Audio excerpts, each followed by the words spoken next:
not 2 rows were asked, 3 rows were asked, right? Impromptu decisions, impromptu, changing of situation. Coming to the trend in terms of weightage of economics in the prelims examination, it was somewhere near about what has been the trend in the last 10 years. Approximately 15 questions were there from economics, because economics is a very conceptual subject. If you understand concepts, you can solve question very easily, right? And if you look at the syllabus of prelims examination, there are two top themes which align with science and tech. One is current events of national international importance, and the last line of the syllabus, that is basic sciences, followed by have a very good understanding of things happening in maybe current affairs. Account for at least 35 questions almost every year, when everybody starts learning about species and protected parks and national parks and Ramsar sites, and which are the latest ones to be added.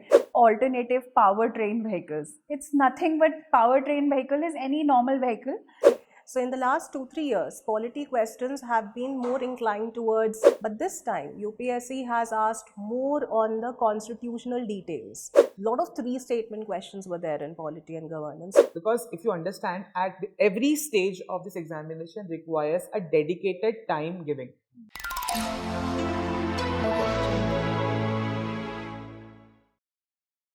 Hello and welcome to this special edition of Vision IAS related to analysis of prelims 2025 and what you need to do going forward for the next prelims. And to discuss about it, we have today esteemed panel member of Vision IAS, faculty member Paritosh sir, Shivi ma'am and Geetika ma'am. Thank you all. Thank you, Kapil. So Shivi ma'am, before we start this discussion, what are the new trends or patterns that you have seen in this year prelims paper? So Kapil, 2025 prelims paper was a departure to many prelims paper which we have seen of in the last 20-25 years. This time UPSC has changed the format of the questions with respect to not only asking, questions based on very factual details, but also in terms of, formatting. So this time they have used, instead of numerals, Roman settings, which kind of impacted the mindset of the students while, solving those questions. Similarly, as I already mentioned, that the kind of factual details or the final details which, UPSC had asked in almost all sections of the paper, right, that required very in-depth knowledge and studying by the students. So ma'am, if like some of the students and some of the aspirants also said that the paper was a bit lengthy. Yes. Do you feel that it was lengthy? Yes, it was lengthy because again, even from a same topic, many multiple statements or facts were asked, right? So usually the students prepare those topics with respect to, very superficially. But the kind of details which UPSC asked specifically in polity, constitutional knowledge was asked, right? Similarly, when we talk about, science and technology, again, finer details were asked with respect to technology. So that made paper lengthy because, students required, while solving the questions, having, very core in-depth knowledge, right? And they were not so habituated with respect to solving such kind of questions. There were many 3-statement questions, even in pair type of questions, not 2 rows were asked, 3 rows were asked. While assertion reasoning questions were also, framed in such a manner that there were not one reason assertion kind of a question, there were 2 reasons to an assertion. So that made paper very lengthy. Ma'am, now like taking this forward, as you have mentioned, like they have changed numerals from Roman numbers, right? They have now taken for 3 statements in assertion and reasoning also. So what is the intent behind this? What do UPSC want from all these changes, and what takeaway student can have related to it? See, Kapil, UPSC examination is more about personality. It's about how in the real time setting the students are able to adapt themselves, whether it is prelims, whether it is mains, whether it is personality test. UPSC has always been checking that kind of mental alertness in the examination setting. So that's for sure that in prelims also they are checking. Secondly, what I feel is that the intent behind UPSC doing it is because, they need those kind of civil servants who are taking up the challenge, right? Impromptu decisions, impromptu, changing of situation, which can, help the nation to serve better, because as we all know, nations and even at the global level, there are so many challenges. So that kind of adaptability to the extreme situation or challenging situation is what I feel they are preparing the students to be habituated in. So, like, the takeaway from this is that although it is not there in explicitly in syllabus, or mental alertness Yes. and keeping yourself cool For sure. in those 2 hours For sure. is very crucial now. Yes, certainly. Paritosh sir, when we talk about the subject-wise analysis of this year paper or in journal, let's talk about the economy first. Like, economy is very important, whether it's prelims or mains, right? And it takes around a good number of questions in prelims also. So, what were the trends related to economics, and how students should approach this economy section for prelims? Very rightly pointed out, Kapil, that again, yes, economics is a subject where again many students faces little bit of difficulty in terms of understanding, in terms of attempting the question paper. But again, this is a subject where again there is more dynamic aspect to the questions, and again that was visible in this paper as well. Coming to the trend in terms of weightage of economics in the prelims examination, it was somewhere near about what has been the trend in the last 10 years. Approximately 15 questions were there from economics. Now, coming to the nature of question, this year I would tell it was, of course, a moderate level of a question paper, where again you expected questions from agriculture because it was in news related to farm laws, right? And then maybe you will talk about budget was there. So again, you saw questions from budget. Financial markets, of course, was there in news. So you saw questions on financial markets. So overall, it was a balanced paper. One new thing what we saw in economics this year was that there was formula-based questions. Many times in our books or standard books, we see formulas to calculate GDP, formulas to calculate fiscal deficit, primary deficit. This was a question in this examinations, right? So where again, yes, this is where the ma'am has discussed that there is something which is checking the personality, how students are maybe on the day of examination are adapting to the new changes which are there, which is of course is going to check the student's personality. Now, in general, I would like to say for economics per se that a student who had a very holistic understanding of the syllabus, because economics is a very conceptual subject. If you understand concepts, you can solve question very easily, right? So I believe it is just like maths. Not to fear students that economics is maths, but again, it is just like maths. If you have an understanding of a concept, you can solve the question very easily, right? So for going forward for the next year, students need to see the syllabus, and that is equally good for all the subjects of prelims, where again prelims syllabus is very one-liner syllabus, right?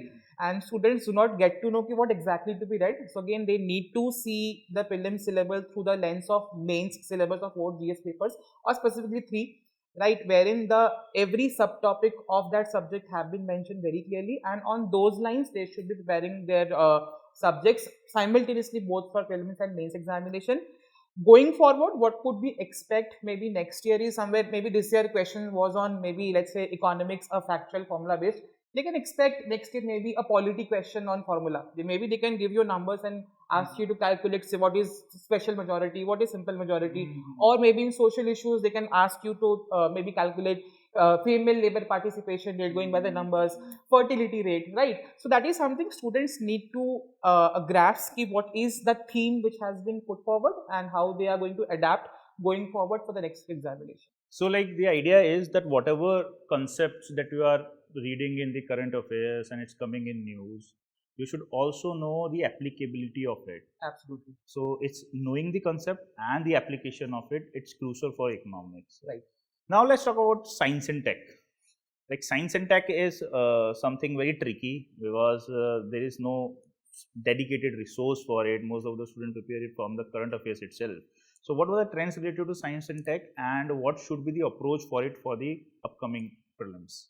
So, as far as prelims examination this year is concerned, yes, on the similar lines, what UPSC has been asking questions from science and tech, it was more current affairs oriented. And if you look at the syllabus of prelims examination, there are 2 top themes which align with science and tech. One is current events of national international importance, and the last line of the syllabus, that is basic sciences. But again, the kind of questions there are tech questions. So again, by emphasizing tech questions, that does not mean you need to become a technological geek to answer such questions. Of course, there are certain topics and there are certain themes in the paper itself, syllabus itself, where again we talk about space, we talk about robotics, biotech, maybe a lot of things, right? So around that, what is relevant in general perspective for a student, that is something a student need to understand.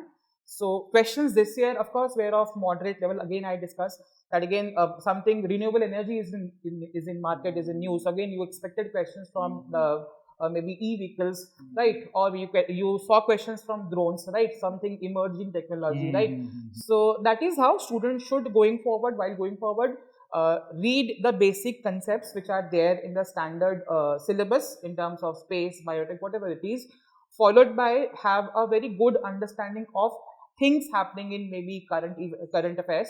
That is how, and questions will be of a very general nature. Many times, if you have seen, they have asked questions that cryptocurrency. So again, it is which technology, Bitcoin is that, or Bitcoin with respect to crypto, or maybe they ask a Qubit game, that is talking about quantum computing. So you need to have a very basic understanding, no in-depth understanding, but again, a overview of the topic would help down students to solve the questions which has been asked by UPSC down the line with respect to science and tech.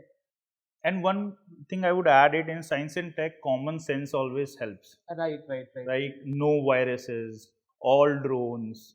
These questions of science and tech can be done from basic common sense, right? That also becomes a crucial. Yeah, and students need to have a understanding of, again, you pointed out basic sciences, where again we have, again, looking at previous year question papers, there was a question on pressure cooker whistle, right? So again, there are very generalistic, and again, if you saw many economics question also, we had questions on UPI payments, NEFT, RTGS. So again, yes, as ma'am has itself said, it is going to be a personality test. So again, these are the nuances through which a student should have information or anything which is happening around, which is related to the syllabus or examination, that is he or she need to have a hold on. Thank you, sir. Geetika ma'am, let's move on to environment and geography. Like, if you combine them, they become a major chunk of the prelims paper. So what were the hit and miss of environment and geography this year? Well, like you said, Kapil, environment and geography continue to hold a very important weightage in the exam. Both the subjects combined together account for at least 35 questions almost every year. And one of the reasons could be attributed to the fact that prelims is common for forest service also. However, like you just spoke about the hits and misses, UPSC, in my opinion, is moving 2 steps ahead of the candidates. When everybody starts learning about species and protected parks and national parks and Ramsar sites, and which are the latest ones to be added, UPSC will just not ask a question on those lines. They will simply leave it and they will ask you a question on technologies. So even in environment, the sense of UPSC is to test you on where the world is headed rather than what has already been done. So for example, the question on direct air capture. Everybody reads about direct air capture, everybody knows it's a carbon sequestration technology, but people don't know what are the applications of it. So for example, can we make aviation fuel out of capturing carbon from the air? So these are the kind of facts that UPSC is now testing you on to understand whether you are in tune with where the world is moving. Second thing is, UPSC is also using terms to confuse the students. So for example, alternative powertrain vehicles. It's nothing but powertrain vehicle is any normal vehicle which uses an internal combustion engine. So alternative vehicles would be those which don't use an internal combustion. So it is a very simple question, but the terminology that they use is to scare you, right? And of course, this tests your general awareness at the same time, but also it becomes very difficult in the exam. You keep doubting yourself that, is this what it means? So that is another challenge. And pollution, which are problems which we face on a daily basis. So for instance, last year UPSC asked a question on plastic pollution in terms of chewing gums. Okay, and the very same this year they've asked a question again on plastic pollution, but the options given were like cigarette butts and eyeglass lenses and so on and so forth. Tires were a lot in news. Plastic pollution due to EV tires was very much in news. So you can say safely in environment that UPSC will ask you questions on what is happening or what is likely to happen in the future. In geography, again, the questions were a mix of easy, medium and difficult. Last year we saw geography was a bumper subject. Almost 22 questions were asked in geography, and the students were very happy because they were very basic and static questions. And anybody who had read the NCERT could do it very well. This year, again, UPSC kind of surprised the students by asking a good mix of questions. So there were basic questions like isotherms, and then there were tough questions like time zones. So they're asking which countries have more than 4 time zones, but one of the options is Brazil, which is 4 time zones, but not more than 4. So these small nuances make the paper very difficult, especially in an examination setup when you're already under stress, you're trying to recollect everything that you've done in 1.5 years. It's very difficult. But one thing which remains constant is, number one, the difficulty level is average. Easy, medium, difficult. If you divide the subjects, all subjects included, it will be 33, 33, 34. And we have to target, students have to aim at targeting the easy and medium ones. Okay, so which ones you know for sure. Cutoff, the result is already out. So our estimate is cutoff is 90 plus minus 2 or something like that. We are still not very sure about it.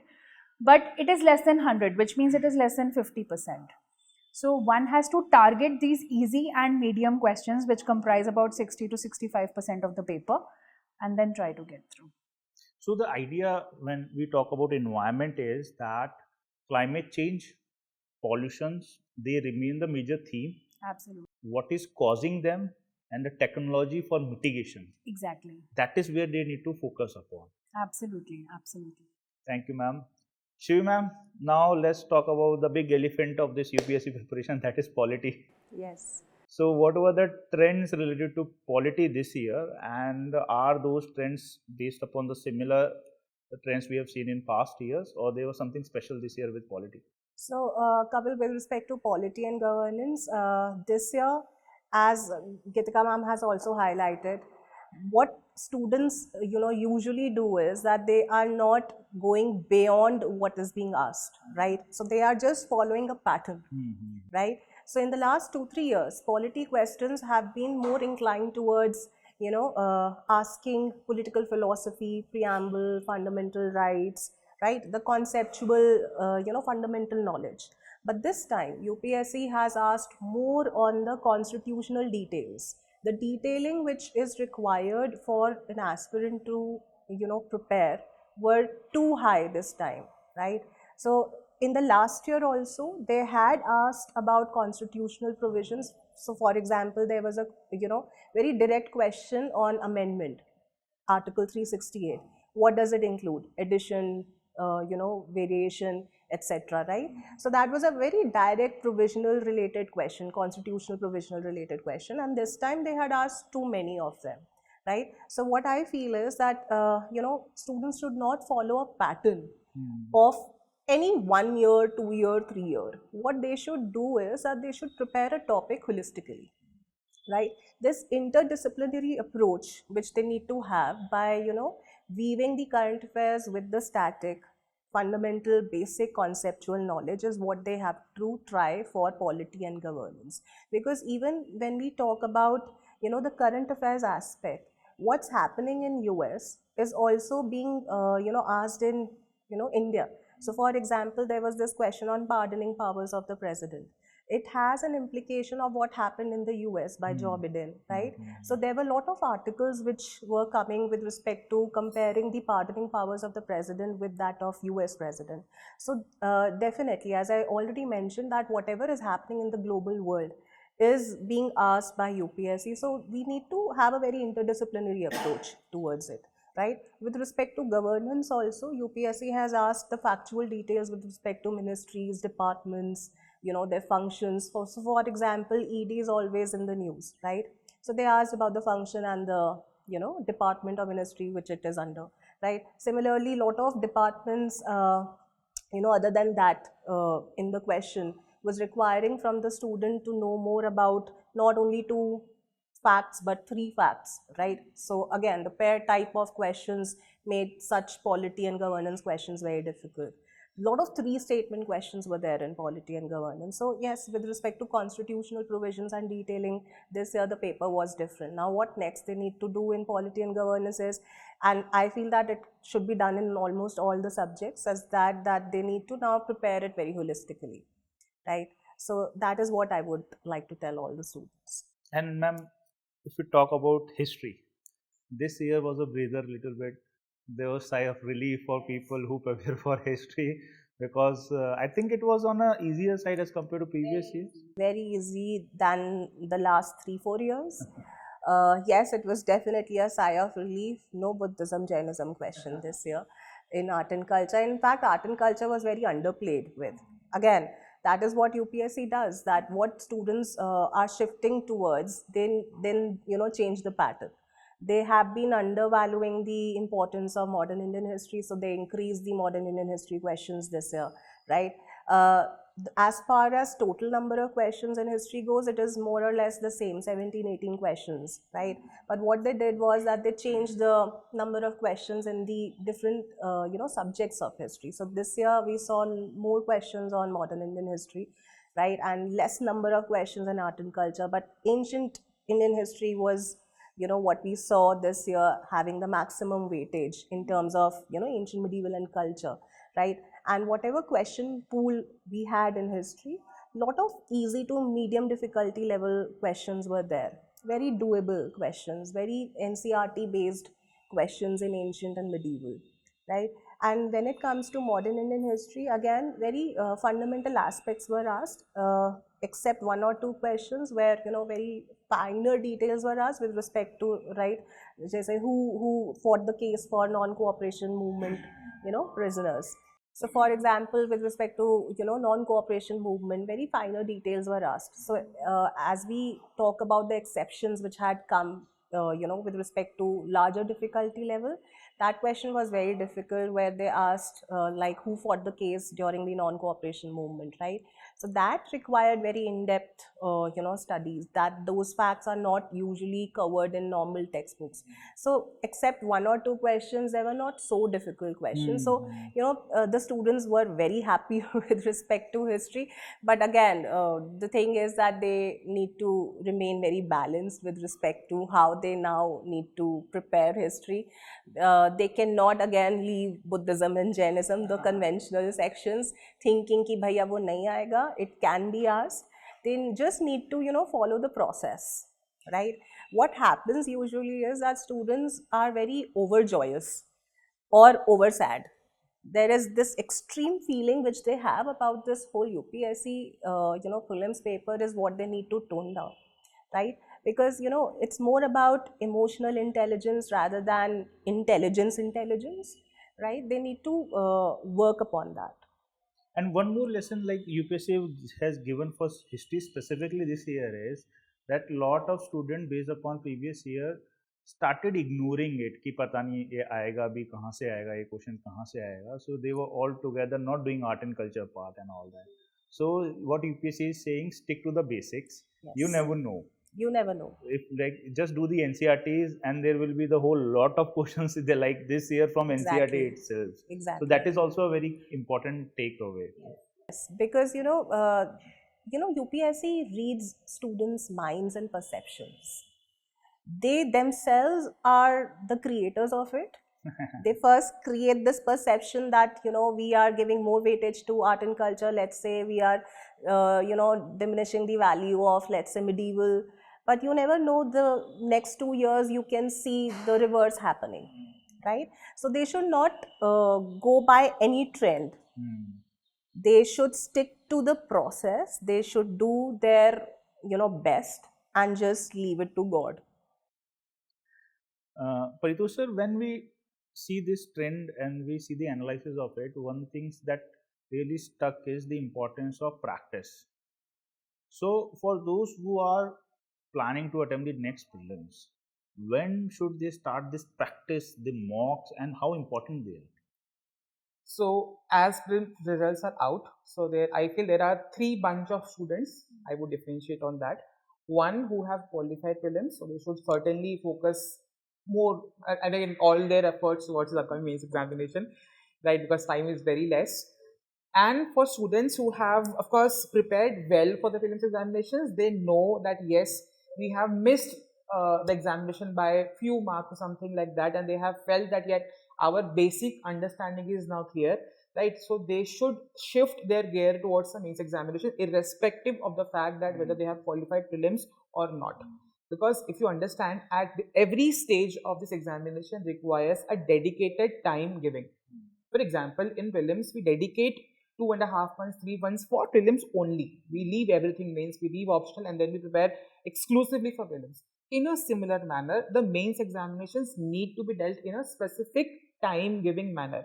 So you need to give time to mains examinations. So I feel key students who have basic foundation knowledge and they have missed the examination by fewer marks, they should focus on mains examination, keeping in mind yes, we are going to write the examination, and there are many other things that need to be incorporated. But again, they should be focusing on mains examination. Now, one important fact, as we don't qualify prelims examination, this one thing which gets to our mind is if I'm not qualifying the very first stage, how can I think of maybe preparing for mains examination? That is one thing which is very much stuck to students' mind. So they need to believe in themselves. Yes, it is just a stage, and UPSC has given us 6 attempts, and again there are the age limits. Of course, they have an idea that again, yes, it is not going to be an easy game, right?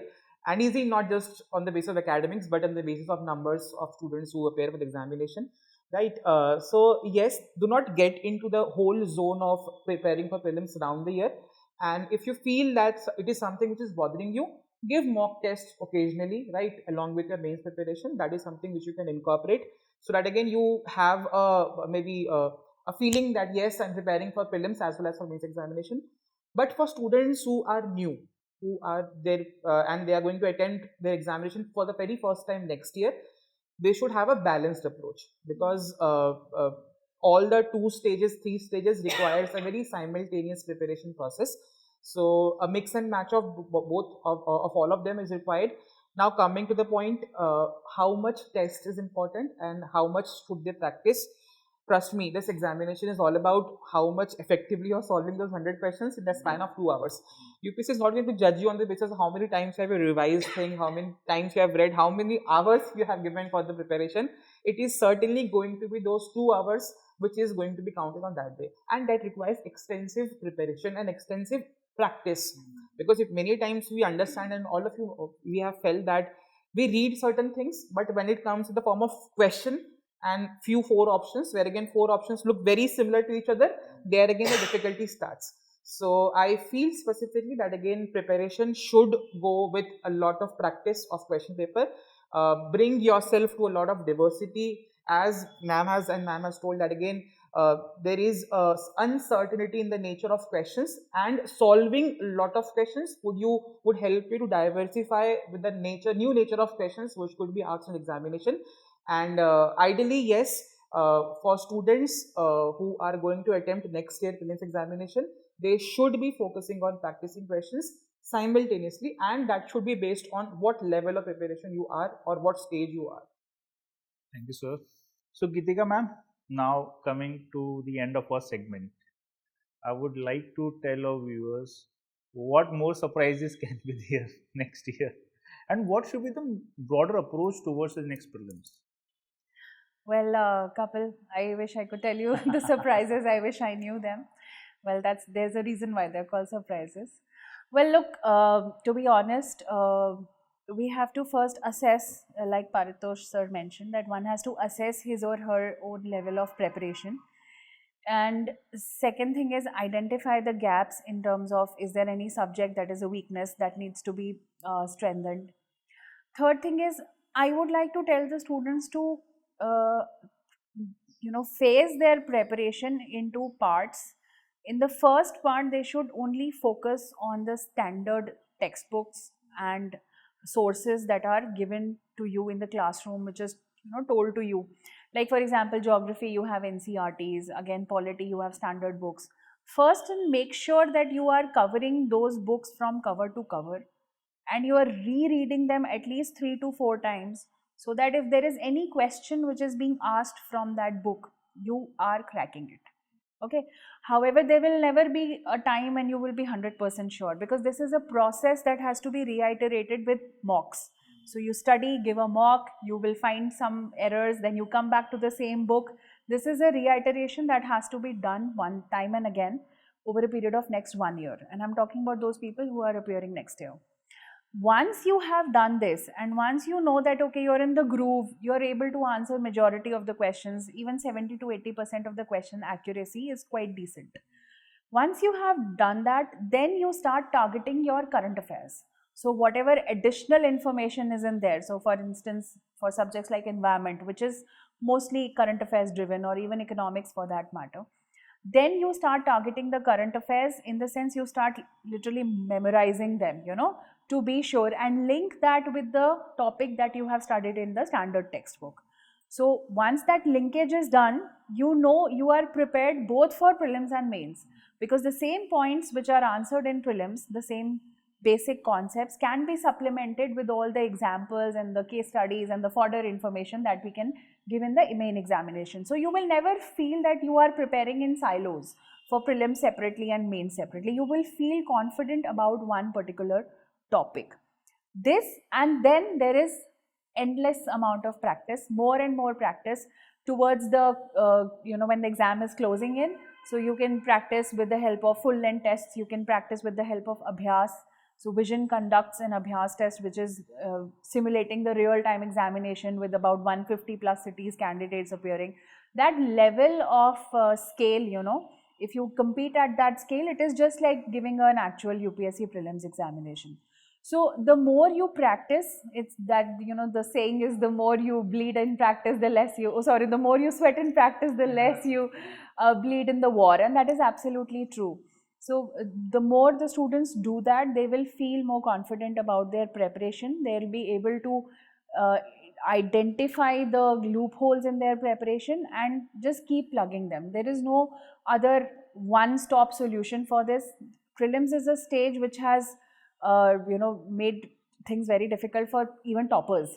So if we see this year's toppers, even Shakti, she could not attempt prelims many times, and finally when she did, and she gained some confidence, and then she gained confidence in mains. So prelims is a stage which definitely scares everybody, and rightly so, because if you're out in the first stage, you feel dejected. But one has to remember that this is a marathon. We are in here for the long haul, and we have to keep our spirits high and just do this process of studying and testing, and then it will be a smooth sailing after that. Thank you so much, ma'am. Thank you so much, everybody, for this detailed discussions. So, aspirants, I hope now you have a good idea how to approach the next prelims. Whenever we talk about UPSC preparation, either it's prelims, mains, or interview, it is half knowledge and half performance. Take feedback, where do you lag, work upon it, and you will do good. All the best from Vision IAS. Thank you.